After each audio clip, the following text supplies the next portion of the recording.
ये हमारा एक्ट है जिसके अनुसार मैं किसी भी पुलिस थाने में, किसी भी संस्था में जहां पे महिला इन्वॉल्व है किसी केस में, वो फाइल चेक कर सकती हूँ, इंस्पेक्ट कर सकती हूँ। लेकिन यहाँ के पुलिस थाने में मुझे पेपर्स देने में, इंस्पेक्ट करने के लिए फाइल से साफ इनकार कर दिया है। एसपी की इजाजत के बिना वो कुछ नहीं देंगे। ऐसा ये फाइल ये दिखाने के बाद, एक्ट के बाद, मैं स्टैट्यूटरी बॉडी की हेड हूं, उसके बाद भी यहाँ पर कोई रूल रेगुलेशन नहीं है। वो पुलिस वाला मुझसे लड़ रहा है कि मैं बॉस हूं, सरकारी नौकर नहीं हूं, मैं बॉस हूं और मैं जो चाहूंगा वो कर सकता हूं। ये बात कही गई मुझे और मुझे कहा गया कि हम पेपर नहीं देंगे। यहाँ पे कोई रूल है या नहीं है?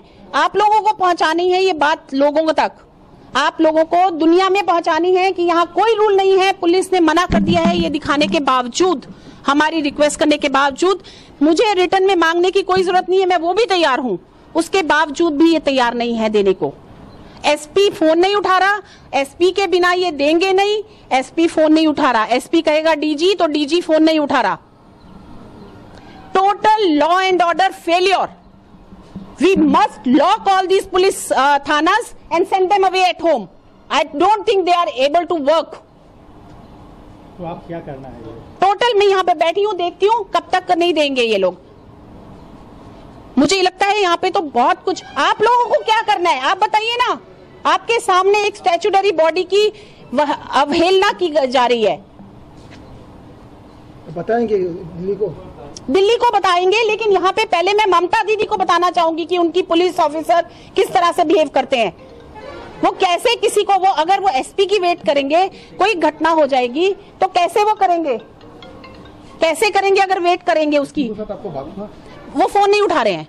पहले हुआ था, अब वो फोन उठाने से मना कर नहीं। उन्होंने कहा था कि मैं यहाँ नहीं हूँ, मैं कैलकाटा में हूँ। कैलकाटा में मैंने कहा शाम को मिलूंगी तो मैं वहां से चल पड़ा हूँ। वो कहीं मिलने को तैयार नहीं है। कब बात हुआ? अभी आज ही सुबह। और वो मिलने को तैयार नहीं है और अब फोन उठाने को भी तैयार नहीं है। पुलिस ऐसा क्यों कर रहा है?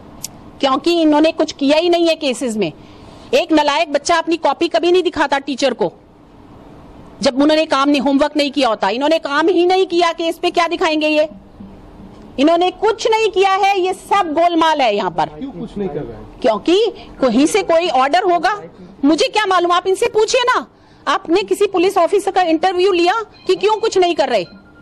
लिया तो। हाँ तो आप लोग तो खबर किया है। हाँ तो पूछिए इनसे कि क्यों नहीं कुछ कर रहे, क्यों नहीं फाइल दिखा रहे अपनी। मैं इंस्पेक्ट करने आई हूँ, पूरी इंडिया में जहां जाऊं किसी से भी इंस्पेक्ट कर सकती हूँ, लेकिन वेस्ट बंगाल में पुलिस निकम्मी है। मैं ये सारे मीडिया के सामने कह रही हूँ, निकम्मी है पूरी तरह। And he said that I am the boss. Being the junior officer. He is the junior officer. Senior is sitting on the chair. The junior is saying I am the boss of this place. This is the arrogance of the police. Sir आप जो आरोप कर रहे हैं आपका साथ ऐसा होगा, आदमी को सब कैसा होगा? यही तो जानना है मुझे। आम आदमी की कंप्लेंट कहाँ लेके जाते हैं ये? एसपी की वेट करते हैं या डीजी की वेट करते हैं या फिर किसी और की वेट करते हैं? जब आपका साथ ऐसा हुआ है, ऐसे किया है, हाँ, तो जो आम आदमी आता है उसका साथ कैसे भी? मुझे नहीं लगता ये कुछ हेल्प करने लायक है। ये गुंडों के साथ खड़े होके काम करते हैं, ये गुंडों के लिए काम करते हैं, गुंडों के अगेंस्ट काम नहीं करते हैं। आपको क्या लगता है बातचीत होने के बाद आम आदमी को जो समस्या हालात है वो सब कुछ ठीक हो जाएगा? मुझे लगता है सरकार को बहुत निश्चिंत होकर सोचना पड़ेगा कि वो सरकार आदमी की है, गरीब आदमी की है, या कुछ मुट्ठी भर गुंडों की है, या पुलिस ऐसे पुलिस ऑफिसर्स की हैं जो निकम्मी है। सरकार को सोचना पड़ेगा ये काम। तो आप क्या करना चाहते हैं? करना तो मैं बहुत कुछ चाहती हूँ, लेकिन मेरे हाथ में यही है कि मैं रिपोर्ट दे सकती हूँ। मैं रिपोर्ट दूंगी और ऐसी दूंगी कि ये याद रखेंगे। मैं समन भी करूंगी इनको, सबको दिल्ली समन करने वाली हूँ, from DG onwards downward, everybody.